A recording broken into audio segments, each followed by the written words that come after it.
Welcome to I'll Marry You, a podcast with me, Olivia Coleman, full of tips and tricks from the UK wedding scene, interviews with industry experts, and a whole lot of oversharing.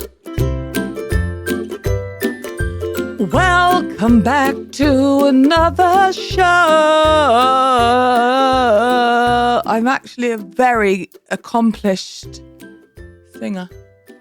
So that was just an example of what bad singers sound like when they sing bad. People sing bad. Okay. Welcome to an episode of the I'll Marry You podcast. So, welcome back. I hope you've had a fantastic week. I myself have. I don't know. I'm pre-recording and I can't tell you. But I assume if I have to look forward to the future, what have I done? I probably napped a little, slept even less. I probably leaked on my lefty, fed on my righty. And I probably wiped some arses. Because I've realised, actually, that my life is very much dictated by shit, by poo, by feces, by excrement. El excremente. Because obviously my baby, who's only 7-8 weeks, while she is very advanced, she cannot wipe her own arse yet. So it's a lot of my life is determined by wiping her arse.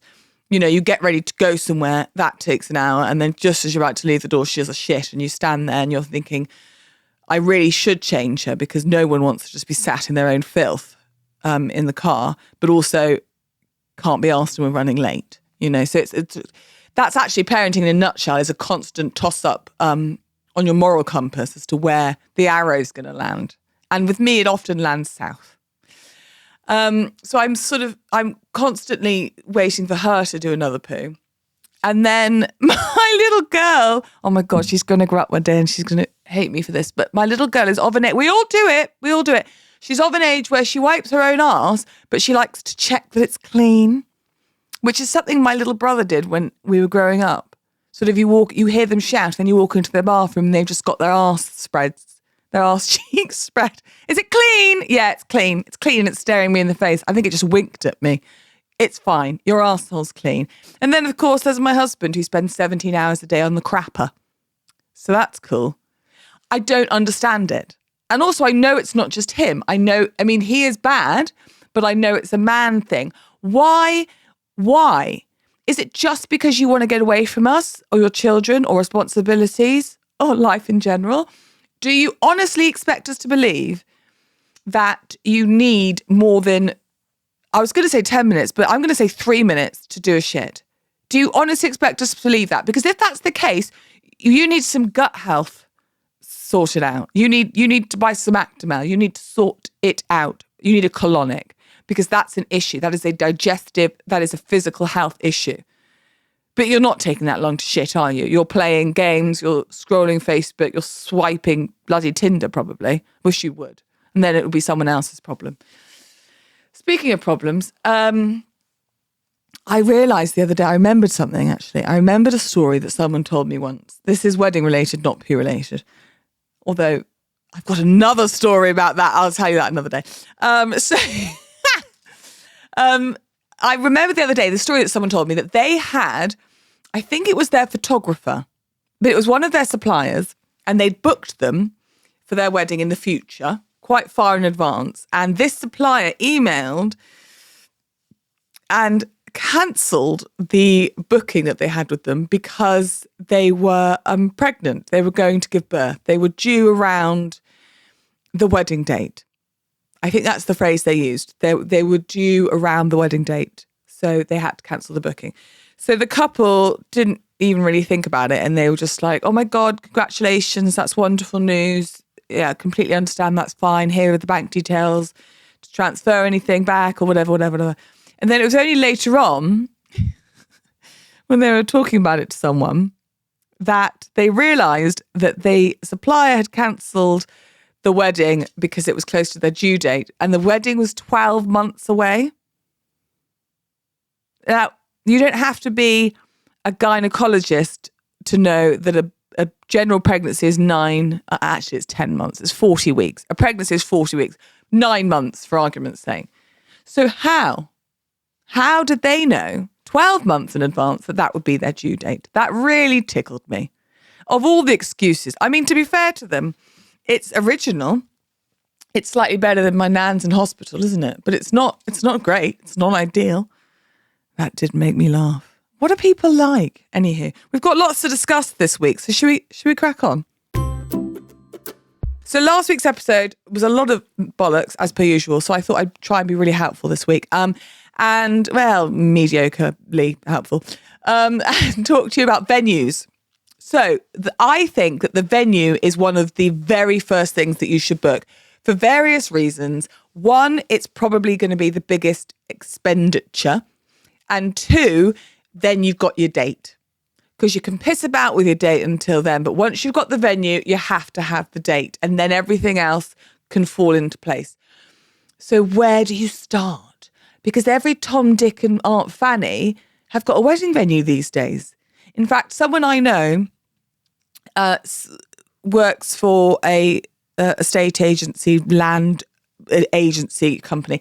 And I was talking to them about what I do. And they said that they advise people who have farmland or old barns or anything like that, actually not to go into farming, but to go into weddings and to turn whatever land or outbuildings or barns or yurts or fields or whatever to turn into a wedding venue, because you rake it in because it's so expensive. But have I gone fuzzy? Hang on, let me just adjust my. Oh, I don't care. I don't care if you're watching this on YouTube if I'm fuzzy. Sorry. Oh no, I'm back. I'm clear, crisp and clear. So they're advising people to turn their property and their land into wedding venues because you make a lot of money. To varying degrees, obviously. I mean, you could literally hire out your field as it is for 300, 500 quid, or you can build a castle and hire it out for 50 grand. Like you're gonna get back what you put out. That's this week's tagline in life. So everyone's opening a wedding venue. And I do think actually sometimes the newer ones and the more rustic ones, the farmlands and the fields and the yurts and things like that, their websites are shit. But the places are good, if that's the style you want. So don't always, because ordinarily my advice would be to go a lot off the website and the socials. Because I think if you can't be asked to put effort into that, like that's your calling card, then what's the venue going to be like? I wouldn't even bother going. If I found a website shit, or their socials were crap, or the pictures were awful, I'm not going to go. But actually, I do think if you're looking for a field, because it's quite hard to photograph a field, you know what I mean? Then it might be worth ignoring that advice about a website. And often farmers don't know much about the internet, you know. I can say that because I'm from a farming family-ish. So there are so many options and so many different styles. And I think nowadays, well, it's been the same. It's been the way for a long time. You know, years and years and years ago, you got married in the village that you lived in, and that was the village that you grew up in. And the village people came. What a great day that would be. But nowadays, people, not only are they moving away and working away as they grow up, but sometimes people go home to get married, and I do think that's lovely. But a lot of the times, people don't. They either get married where they live at that time, or they choose somewhere completely random. And people don't just marry the bloke from the village, you know? So if you are from London and he's from Wales and you live in Manchester, well, where the fuck are you going to go? Because regardless, someone's got to bloody travel, haven't they? And like quite often my couples will say to me, if they've booked somewhere really random, I always say to them when they tell me the venue, oh, do you have an affiliation with the venue or the area? Do you live in the area? Are you from the area? And more often than not now, actually, they're like, no affiliation. We just like the area. We liked the venue, and everyone's got to travel regardless. So you might as well go where you want to go. People are considerate. People do think about the distance. How far is it from each side of the family and from all of your friends? If all your friends live in London, and and all your family are down south, would you choose up north? I don't know, unless you do find a venue that you absolutely love. Also, find a venue that is, oh God, there's so much to think about. It's terribly overwhelming. And I'm supposedly in the know. I think a lot of research should be done online before the visits. So your first port of call, because you've already had the budget chat, haven't you? And you've already had the chat of what is most important to you in terms of the suppliers, the venue, the music, the whatever. So if you both decide that you want to spend some money on the venue, you have decided, you've spoken about it, and you've decided that you want something quite chill, something quite relaxed. So probably you're not thinking country manor or castle, but you're thinking maybe more of a barn. Then you're going to look at those rather than the other style, because like I say, there's so much. You need to concentrate on one particular route. Having said that, God, it is really ever so confusing. Having said that, I do think it might be worth looking, because it's the same with dresses as well. You want to look at all different styles. You might surprise yourself. You might actually be a princess. You might think you want a rustic, chic barn when actually you don't. You want a castle. Who doesn't? So it's a lot of work to do the recon before the visits, but I think it's really important because don't waste your time and don't waste their time. It's a hard slog visiting all these wedding venues. You've got to go all around the bloody country, and that costs money, and then you got a meal deal en route, that kind of thing. And also it gets boring. If you go to too many, it gets boring. So I would do as much research as you can online beforehand. Generally speaking, these days, the website is like the business card, and the social media is a much more personal way of getting to know a venue and the people. And I think even though pretty much all of your other suppliers are more personable and less company, more people, I just think the most important thing are the people who work there. So actually you want to get to know them and see their faces. And are there any interviews on their socials? Read about the history of the venue. If there are interviews, find out how long they've worked there. I think that's always a good thing with any job, don't you? If you've got a company that people with a high turnover of staff, a bit spish, isn't it? Bit spish. So when you're doing your research, consider that. Consider that the website is the business card, the calling card, and the socials is where you get to know them on a bit more of a personal level. But I think both are equally as important. The website should have all the facts. Now get yourself a little spreadsheet. This is where the admin starts, the wedmin, if you will. Get yourself a little spreadsheet and jot down all the venues that you find online, as many as you want, from all walk the line, all corners of the world. When, off topic, when you're listening to the radio and someone calls in and they're like, oh, where are you from? And they're like, oh, Wiltshire. Oh, lovely part of the world, that. Lovely part of the world. Is it? What if it's a whole? What if someone said they're from Weston-super-Mare? Oh, lovely part of the world, that. And have you been? No. Anyway, it tickles me when they do that. So make yourself a spreadsheet and write down all the venues, do all the research. So some things that you definitely want to tick off the research list before you go to any of these venues. Location. You can even work out how far away it is from you or from the majority of your guests.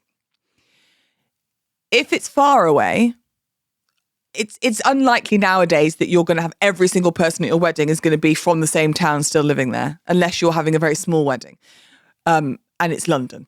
But generally speaking, at least 10-20% of your wedding guests are going to need to stay overnight. So once you've got the venue, you've got the location, then you need to look at the accommodation. Is there accommodation on site? If there is, that's a whole other drop-down menu, isn't it? How much accommodation? Is it in the main house? Is it in a separate house? What kind of accommodation is it like? And then something is very important to ask the venue if you were to visit them is how do they structure the costing of the accommodation? Is it included in the price overall? Is it priced completely separately? It could be a completely separate entity that's owned by someone else even. And how do they work that? As the couple, would you have to pay up front for all the bedrooms and then the guests pay you back if you ask them to? Or do they pay and book separately? Like the logistics of the accommodation on site, that's really important to gauge. If they don't have accommodation on site, which I don't think is like the be all and end all, to be honest, is there accommodation nearby? So if there isn't accommodation on site, that's fine, but you want at least a decent hotel or a cluster of Airbnbs within a 10-15 minute drive. If it is really in the arse end of nowhere, then you need to sort out something yourself, I think, because that is inconsiderate. You wouldn't invite someone to a party in a field, 20 miles from civilization and be like, oh, it finishes at 7, make your way home, love, make your way home, would you? That's rude. You ain't going to go to that party. Also, that would be a strange party in a field in the middle of nowhere. Probably get killed. So, accommodation. Location, venue, location, accommodation. I'm thinking as I speak again. Catering. Because that's a huge chunk of your budget. Is the catering in-house? Is it, quite often it's not in-house, but they have a list of preferred suppliers and therefore sometimes you can only choose from that list? Another drop-down menu are those preferred suppliers very expensive? Are you allowed to bring in your own? And if you bring in your own, it can be anyone. So you want to gauge their catering requirements. And then also on the subside of that is the drink. Do they have their own bar? What are the prices like? People forget to ask that. But sometimes drinks prices at a venue can be so expensive because they've got you. You're there. You have to buy the drinks there. I'm sure I've told you this story before, but there's a venue in Bath and a couple told me they went to a wedding there and the drinks, it was in the centre of town, the drinks were so expensive that halfway through the evening reception, people were just going out and I think some people went out, like they just left the party and went out. But some people went out and just bought their own booze and took it back, which sounds awful and tacky and cheap. But they were like, you couldn't drink. It ruined it. It was like 20 quid for a G&T. Maybe that's normal to you, but not to us cheapos. So find out about their drinks. Is there a bar? Do you take in your own? If you take in your own drinks, do they charge corkage? Are you aware of corkage? It's a thing. People charge cakeage. Basically, it's a fee that the company, that the venue will charge for you to do something. Isn't that ridiculous? But I suppose it means that they're out of pocket. So basically, if you choose to take in your own alcohol rather than buy it through them, they may well charge a corkage fee. And it may be per person or it may be per bottle, per unit of alcohol. So you want to find out all about that because it might work out a lot more cost effective for you to do a little booze cruise to Calais and get your own fizz and get your own beers and all that stuff.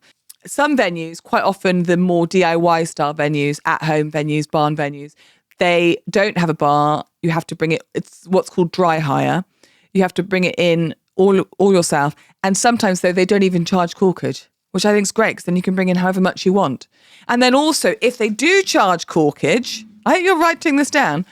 If they do charge corkage, let's say you take in 10 bottles at £10 corkage a bottle, which it can be that much. It's ridiculous. So you do need to work out what's going to cost you less. Will they reimburse you if you don't open the bottles?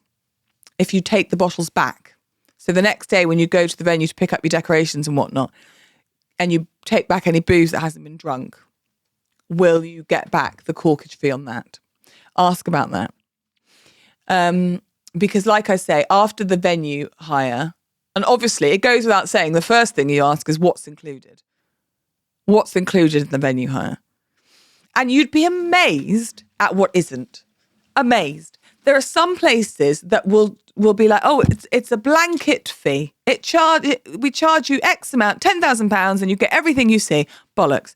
There are some places that charge, you go for the visit, we'll get on to that, and you walk in and you're like, oh my God, the fairy lights are beautiful, the fire's going, the music's playing, there's a pianist in the corner. Who doesn't love a pianist in the corner?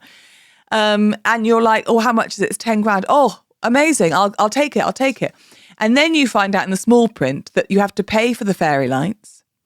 You have to pay for not only the fire, but the firewood. There is a place that does that. If you have an outdoor ceremony, they might charge you for the chairs. They might charge you for the honour of moving the chairs. They might charge you if you bring in your own cake, like I say, cakeage, to cut it. There may be a fee to cut the cake. This is where things become fucking ridiculous with weddings. People take the piss. It's just rude. I also think if you're going to charge someone something, just charge them and include everything in it. Like add another 5 grand, Karen, and just say, yes, if you want it, it's done. It's there. It's fine. It's included. Don't complicate things. We've got enough to think about. It's a very stressful endeavour, okay? So that's your first thing, actually, is what's included. And then it's catering and then it's drink. And that is a logistical nightmare. But you have to do it because it is the most costly part of putting on a wedding, to be honest. It is. And so it's important to get that out of the way. And then you can move on to the more fun things, like napkins and such. Hello, everybody. Producer Drew here, jumping in to let you know that this podcast is sponsored by Filmed on Phones. With Filmed on Phones, your loved ones video your wedding on their phones, and their clips are edited into a fun highlights video by a professional video editor. Their platform makes it really simple. They let you assign videography tasks to selected specific guests who receive guidance on what to shoot and how to shoot it, and a link to upload their clips. The end result is an affordable, relaxed and fun wedding video made collaboratively with your family and friends that I wish existed when I got married. To find out more, listen to our episode where we spoke to Ollie from Filmed on Phones, or visit filmedonphones.com. Now back to the episode. You want to ask about the staff. What staff do they provide? An event manager or an event coordinator is not a wedding planner. I repeat. An event manager or an event coordinator is someone that works with the venue, that is with the venue, comes from the venue, and just sort of is your port of call to the venue. Ideally, you'd have them from the moment you book to the moment that you get married, but it doesn't always work like that. I'd start to worry if you went through sort of 17 event managers in your engagement journey. Like every time you phone up, if they're like, oh, actually, she's left, but I'll pass you on to Jonathan. Sorry, Jonathan, I don't care. So an event manager, event coordinator, that should automatically come with it, again, unless it's a full-on DIY dry hire venue. But it's not a wedding planner. They're not going to help you more than they need to. How many bar staff do they provide per guest number?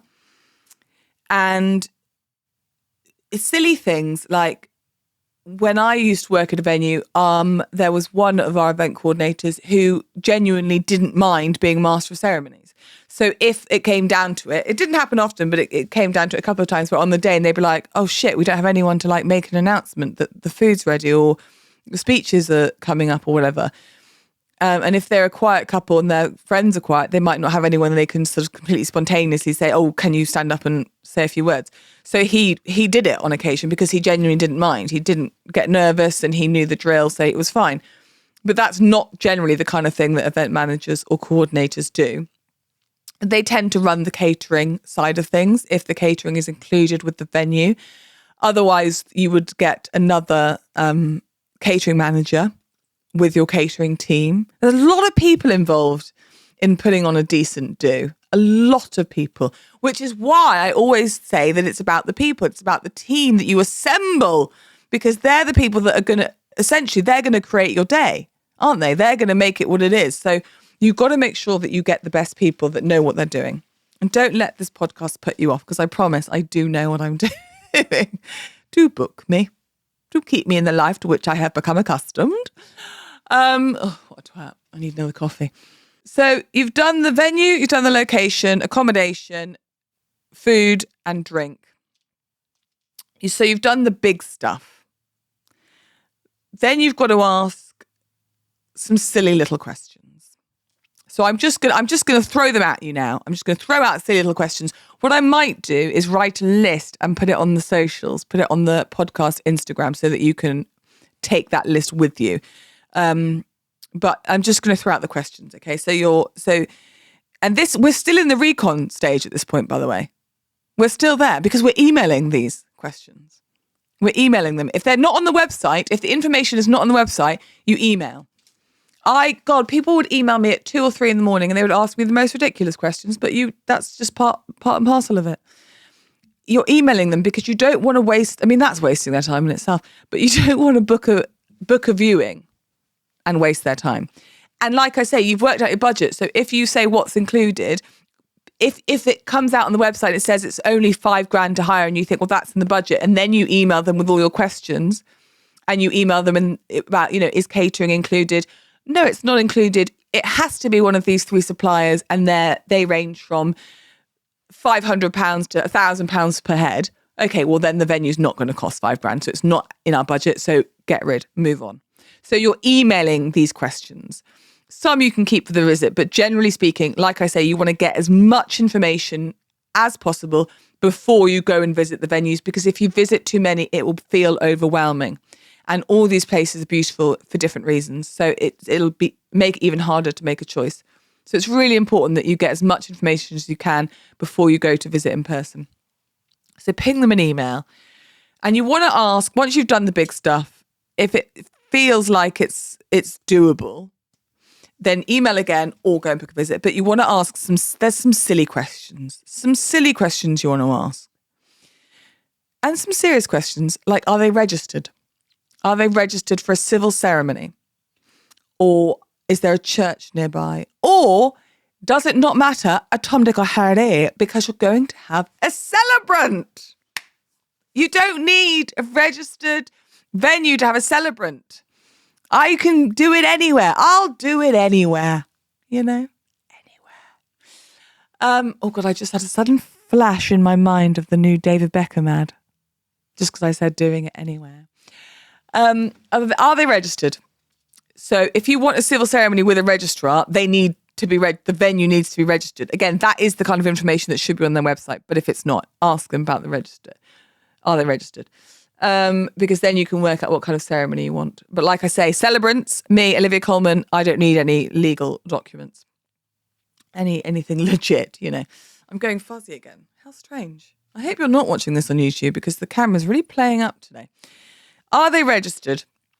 Do they have a sound system for both the ceremony, for later? Is that inbuilt? Do they have speakers? Do they have a microphone? Does it go around the venue? Do they have a PA system for the ceremony, for the speeches, not just for music? So is that available to you? Is that an extra charge?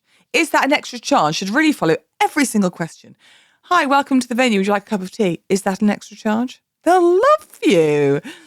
So do they have a PA system for both speeches, the ceremony and music? Is that an extra charge? Do they allow confetti? And if so, where? And if so, what kind? You will often find that venues only allow it inside or outside, and it has to be biodegradable. I personally would only allow confetti inside because it's easier to tidy up. But most places say only outside and it has to be biodegradable. And also they get really funny because they're like, we don't want the next wedding to see the previous wedding's confetti if it is sort of day after day. But actually, I used to quite like that. When I used to walk up the garden path, literally, not metaphorically, and I could see the confetti from yesterday's wedding, but I was setting up for that day's wedding. I thought that was quite nice, actually, because I thought it was like, a sprinkling of happiness, so to speak. So do they allow confetti? And if so, what kind? Do they allow sparklers? Do they allow fireworks? Do they have a recommended list of fireworks people? If so, because there's such a thing as silent fireworks. They're just a lot quieter. What are the ceremony options? What are the indoor options? What are the outdoor options? If you get married if you want to get married outdoors, how late in the game can they move it to indoors, weather dependent? If it's pissing down with rain, are they prepared to move everything in, or is that something that you and your wedding party would have to do? Are they open to any kind of ceremony, any kind of religion or faith or ritual or anything like that? Are they open to inappropriate humour? Because then Olivia Coleman is more than welcome on their premises. Okay. So you've done the catering, so you've got the canapes and the drinks sorted. That's all dealt with. We're talking decor now. Do they set up? What is their setup policy? Do you drop off the decorations the night before and they set them up? Therefore, you need to give them a very sort of clear diagram and instruction pamphlet. Or do you have to drop them off the morning of and then you have to set them up? Because that, my friends, is a bitch. It basically, unless you're getting married at 4:00 in the afternoon, you're not going to have time.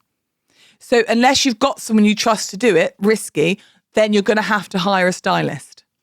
If the event manager does not do any sort of setup of personal decor, then you're going to have to hire a stylist, because you're just not going to have the time or the patience to do it yourself on the morning of the wedding. Again, I keep reiterating it, but this is all so different if you're having a dry hire, empty venue. It's so different because you're literally doing everything yourself. I'm talking about like a manor house, a castle, a hotel, a barn with a team, like I'm talking about a more sort of established venue. So what are their setup rules? Do they set it up? Do you set it up? Do they charge to set it up? Round tables, long tables? Do they have pictures of how the tables work in the space? Because of course you've already covered numbers. Minimum guest numbers, maximum guest numbers. Are they allowed more in the night time? If you have evening guests, do they charge you for them? Because some people do, which I think is very odd. Again, another stupid way of making money because it's a wedding. And then you've got the food. You've covered the food and the drink, generally speaking, but logistically speaking, are they happy to do speeches before the food, after the food? Do they care? What style of food is it? Is it sharing platters? Is it a more traditional 3-course sort of silver service? What do the staff wear? That sounds silly, and it is, but also it matters visually, doesn't it, I think? Again, if you want a really smart black tie wedding and all your guests are going to be wearing black tie and ball gowns, you don't want the waiters to be wearing like jeans and T-shirts. Or maybe you do, I don't know. But it's worth asking. If the aesthetic of your wedding is really important to you, don't feel like a tit asking all these stupid questions. They will think you're a tit and they will talk about you behind your back in the office. But you don't need to know about that, because hopefully they're professional and you'll never find out that they think that you are indeed a tit. Okay? In terms of the music, not only do they have a PA system, but what is their volume limit? Most places will have a sound maximum sound volume scenario that you'll need to tell the band. Do they have a list of recommended bands? They should have a list of recommended suppliers in general, but if you're allowed to go off list, do go off list, because you'll often find that the suppliers on the lists are of the same ilk as the venue. So you might have put all of your budget into this incredibly posh, gorgeous, exotic, exclusive venue. So you don't have the budget for the suppliers of the same budget, of the same style, of the same price. So actually your suppliers need to be a bit less expensive. So don't be afraid to go off list. Look at their list, because they'll be on there for a reason. They would have been to the venue before. They'll know what they're doing, but don't be afraid to go off list in life. So the sound, do they have a sound maximizer? What time does the sound have to stop? What time does everyone have to leave? What time does the bar close? Do they have a suggested timeline for the whole day? What do they think works? Really pick their brain, because that way you get to know them not only as people, but you get to know how good they are at their job. Do they know what the bloody hell they're talking about? Because that's really important. Quite a lot of hospitality nowadays are young bucks, aren't they? And they might be wonderful, they might be lovely, and there are some that are very good, but there are some that are just 17, 18. They've just done an event management course at the Polytechnic, and they don't actually know what they're doing. So that was really judgy. Oh my God, I'm so sorry. That was really judgy. I apologise, but also I stand by it. No matter how old you are or where you studied. What a twat, I'm so sorry. But it's important to ask all these questions just because you want to know that they know their shit. You're putting your big day in their hands, and you need to know that they can cope and that they have experience, no matter how old they are.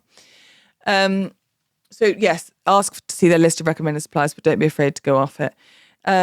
Do they allow magicians? Do they allow bouncy castles? Do they allow children? Do they allow children's games? Do they have a space for children? Do they have like a breakout room? If there's no accommodation on site, then it's quite nice to have a few different rooms at least, because there'll be some oldies and some young ones that want a bit more peace and quiet. They don't want to be on the dance floor the whole time. Are you allowed, if not confetti, bubbles? That's the thing. Ask about bubbles, both in your glass and your face. What's their heating like? Do they have aircon as well as heating? Because actually every bugger thinks about it in England if it's going to be too cold. What if it's too hot? Do they have aircon? Have they had to deal with that before with a heat wave? Heat wave! And what's the deal with that? Are they first aid trained? That's a good one to ask. And where is the nearest A&E? You'd be amazed how often people die. No, but I have had a few heart attacks at weddings before, which is, exciting. Takedown. What is their policy on takedown? Do they take everything down that night? Do you have to take everything away that night? Nightmare. You do not want to do that. You want to be able to pick it up the next day. Even then, can anyone pick it up? Could it be Monday? You're going to be hungover. Do you know what I mean? What you do want to do is you want to take maybe your card box, or if you've got any money, you want to take that on the night of. But everything else, you just want to get to the end of the night and walk out the door. You don't want to have to worry about any of that stuff. So ask them what their takedown policy is.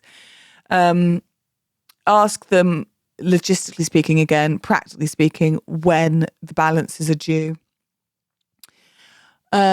God, there's a million. Let me just go to my list, because there's so many, and I feel like I have covered a lot. But I just want to make sure I haven't forgotten anything. Food and drinks. Table linens, chairs, plates, cutlery, crockery, glassware. Is that all included when you ask about catering? That's a catering thing. What's on the table? So ask about that. Decorations. Yeah, we've kind of covered that. Signs. Do they have signs for the event? So do they have their own? Is it very easy to see if you go and visit, as you drive up, register, notice where the sign is? And is it an easy place to find?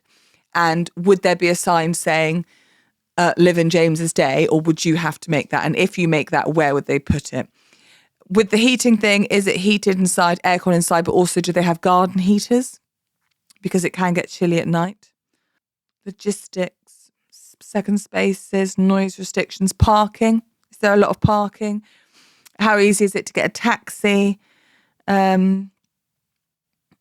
God, there's a million reasons. There's a million bloody things to ask, isn't there? And I think I've covered most of them. I think. But I mean, I really could ramble on and on and on about venues, because that's kind of my area of expertise. But I think the most important thing is to do as much research as possible before you visit.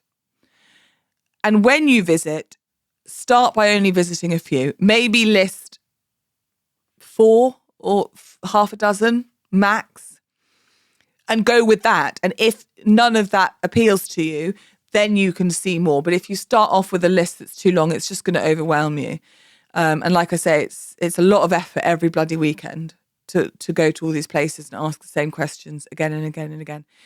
And then once you've seen them, I think when you go to see a venue in person, for me, it's little things like, do they offer you a tea or coffee or a drink? I went to see a venue for a couple that I was planning for, and it's a really nice venue, and it's got amazing reviews. Reviews, don't forget about reviews. It's got amazing reviews, and it's long established, and it's meant to be quite posh. And we were visiting in January, which is when most visits are, January and February, but for a spring-summer wedding. And we got there, and the woman wasn't there. Everything was closed. The woman wasn't there. She was 10 minutes late. So that's immediately, you're not interested in me, I'm not interested in you. And then she opened up and everything was turned off. So there were no lights on. It was freezing cold. I was actually quite angry because at the time I'd only just left my venue. And if I had to visit at the venue I worked at, if I had to visit, I would go down beforehand. Well, first thing in the morning, we turned all the lights on and we turned the music on and we turned the heating on. But before a visit, I would make tea and coffee. We had brownies or shortbread, always at our disposal. If they wanted an alcoholic drink, they could have one. Make sure the music was on, make sure the heating was on, put the fire on. Sometimes we lit candles. Sometimes we'd have a table laid out so that people could visualize better. When you go to visit venues in person, I think it's really important that they have made an effort. Because yes, to them, you are just another customer and it is just another wedding. But to you, it is your wedding. It is one of the biggest days of your life. It is probably, apart from a house, the most amount of money that you are ever going to spend. And the majority of that money is going to them. So it is, I think, so important that they have made an effort and that they at least pretend like they give a shit. I genuinely did and do give a shit about every single one of my couples and every single wedding day, which a lot of my colleagues were flabbergasted by. They were completely bamboozled by the idea that I gave a shit so often. But I did. So you want to feel the excitement. You want to get on with them as people, and you want to sit down and, I would sit down and go, oh my God, tell me everything. Because people have just got engaged and they want it to be joyful and exciting and wonderful. And they want people to listen to their boring stories, okay? Why do you think I started a fucking podcast? So I could talk about myself and people would listen. It's a human condition. So I think when you go to see in person, that's a really important thing. Because hopefully if you listen to me, then you would have done all your research. It's more getting a feel for the place. And as wanky as it might sound, you will get a feel for the place. You will. And it might surprise you. You might always have thought in your mind you were going to get married in an English country garden barn style wedding, and actually you really liked the ski chalet or you really liked the field with a teepee festival style. So it might throw you a bit, but that's okay. We can mix it up. We can change the plans. Be open to different styles. And I think the most important thing is that you don't push the budget completely out of bounds, and that you like the people that are going to be there on the day. You like the team that are going to be helping you create your wedding. Because if they're twats, you don't want to be around them, do you? And they're not going to answer your ridiculous emails at 3 a.m. like I would. Have fun. Enjoy it. Make a day of it. Go and see these places. They're beautiful places, all of them, no matter what style they are. Just make sure you get all your recon done before the visits. Do the visits. Have proper chats afterwards, and make sure that you feel comfortable in the space, that you like the people that work there, and that you're not going to be in debt for years to come. And on that positive note. So this week's RSVP is an email. How official. Not a DM, but an email to the podcast email address, by the way. If you want to get involved, it's thepodcast@oliviacolemancelebrant.co.uk. But also our socials at I'll Marry You, the podcast. So I got an email from Edward. Doesn't this sound fun? I feel important because Edward is emailing me. And Edward says, "Hi, Olivia. I listened to your podcast with my fiance. We are so excited to be getting married next year, and I'm loving the advice you give as well as the silly things you say." Well, that's outrageous, Edward. I don't say silly things. I don't know what you're talking about. A Tom, Dick or Harry. He goes on. My fiance doesn't know this, but I've had an idea. Risky. Yeah, it was so risky. I used to be in a band and he's never ever heard me sing outside of the shower or around the kitchen. I'm thinking of getting the old band back together and doing a performance at the wedding. Don't get too excited. We were never in the charts or anything, but I think we were pretty good. What do you think? Do you think it would go down well, or do you think he would be super embarrassed and the whole thing would be really cringy? Let me know your thoughts. Love, Edward. I love that, but I don't know your fiance and I don't know what kind of music it is. I trust that you're good if you're telling me you're good. However, if your fiance is a quiet little wallflower who loves jazz and your band is heavy metal, no. You know? But if you play the kind of music that they like, oh my God, I think that would be fantastic. Also, if you are this, I assume you're the singer because you said about singing, why don't you just do something acoustic or do something on your own? I don't know the logistics of it, Edward, but I'm loving the idea. Let's spitball it. Let it ruminate. Let it work around in our heads because I think that is brilliant. I do enjoy a surprise at a wedding if it's orchestrated well. Keep me posted.